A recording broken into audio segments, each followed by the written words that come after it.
Hi there, I am Zara Fagan. I'm the author of Minimalist Homeschooling, and I'm coming to you today to talk to you a little bit about how to not overcomplicate your homeschool schedule. So here's what's going on. Our spiral notebooking video is really hot on YouTube right now, which tells me a lot of you are already thinking about scheduling your next school year. And in that video, I talk about how we just use one sort of lesson plan, for lack of a better word, over and over and over again, so that you're not recreating the wheel every single week for every single day. And the way we do that is by specifying our subjects or our priorities. We do not specify specific lesson plans, and here's why. So somebody was like, oh, this only works with like open and go curriculum. And in my mind, everything we do in homeschooling is pretty much open and go. So hear me out. When we add details to our schedule, then we overcomplicate things. We are creating restrictions for no good reason.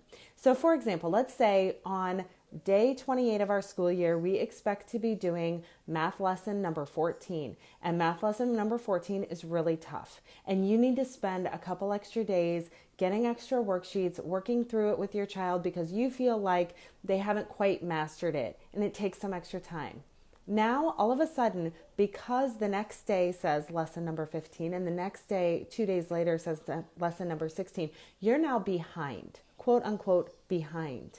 But you're not. You're exactly where your child needs to be, and you're ensuring that your child is learning. And so by putting lesson numbers, by putting page numbers, we're creating these restrictions on our child's learning experience that have no inherent value. Right? So let's say we tell our child to read pages 91 to 98 and they are loving the book and they want to keep reading to page 112. Why would we restrict them? Because we put in our lesson plan that they need to stop at 98? No. So yes, what I'm saying is when we are minimalist homeschooling, we're focusing on the educational value of what our children are doing. We're not focused on the checklist, right?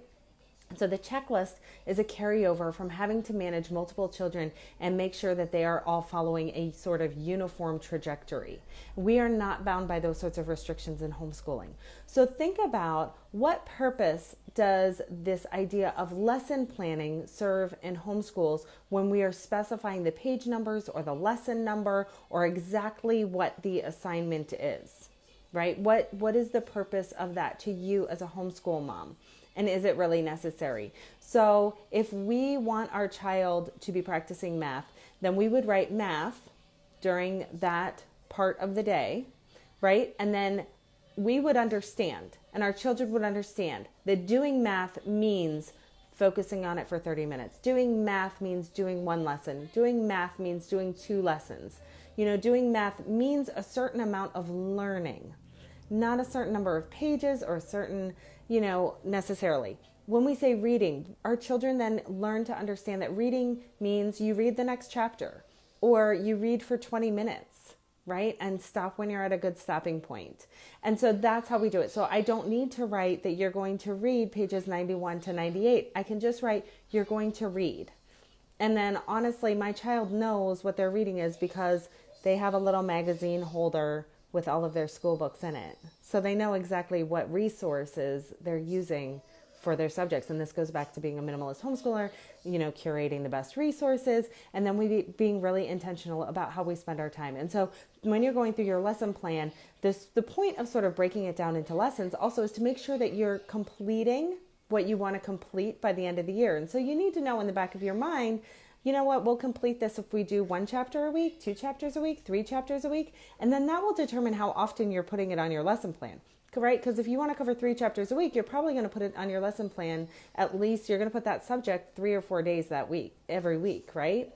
But you don't have to write today's chapter 1, the next day's chapter 2, 2 days later is chapter 3.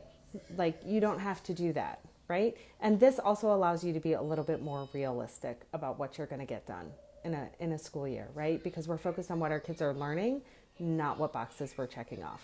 So I hope that answers your questions, and I hope that gives you something to think about as you're planning. And if you have any more questions, I'd love to hear it in the comments. In the meantime, make sure you join our Facebook group where this discussion originated. And in the meantime, I am wishing you all the simple things. Bye, guys.